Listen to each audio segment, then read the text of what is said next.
Hi there, welcome to my channel. The place where every recipe comes with a hint of fun. Today, we're going to prepare an irresistible classic, banana bread. This recipe is perfect for taking advantage of those ripe bananas that are almost past their prime and turning them into something delicious and healthy. The result? A soft, aromatic, and flavorful bread. So grab a pen and paper and watch this video until the end to make sure you don't miss any details. Ingredients: 3 medium ripe bananas, 1 cup and 1/2 of wheat flour, 1 cup of sugar, 1/3 cup of melted butter, 1 egg, 1 teaspoon of baking powder, 1 pinch of salt, 1 teaspoon of vanilla essence, 1/2 cup of chopped walnuts, 1/2 cup of chocolate chips. First, preheat the oven to 356 degrees Fahrenheit. This ensures that it will be at the ideal temperature when the dough is ready. Meanwhile, prepare a loaf pan. Grease it with butter or oil and sprinkle it with flour to prevent the dough from sticking. Now, in a large bowl, mash 3 ripe bananas with a fork until they form a creamy puree.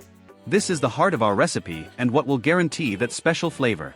With the banana puree ready, add 1/3 cup of melted butter and mix well. Add a cup of sugar and continue mixing until the sugar is completely dissolved.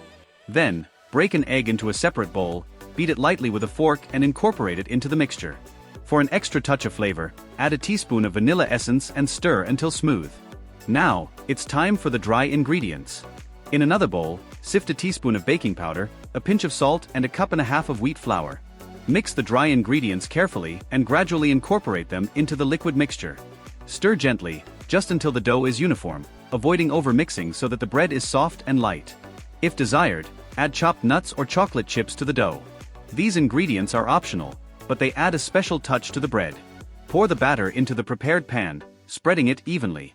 Place in the oven and bake at 356 degrees Fahrenheit for about 45 minutes. To check if it's ready, insert a toothpick into the center of the bread. If it comes out clean, it's in the right spot. After turning off the oven, let the bread cool in the pan for a few minutes before transferring it to a wire rack. This helps maintain the perfect texture. When it is warm, cut into slices and serve. This banana bread is perfect to accompany a fresh coffee or a hot tea, whether for breakfast, an afternoon snack, or at any time of the day. So, what did you think of this recipe? Super simple, right? I hope you liked it. Don't forget to like the video, share with anyone you think will like this recipe and subscribe to the channel so you don't miss any news. See you in the next video. And don't forget, the kitchen is where the magic happens.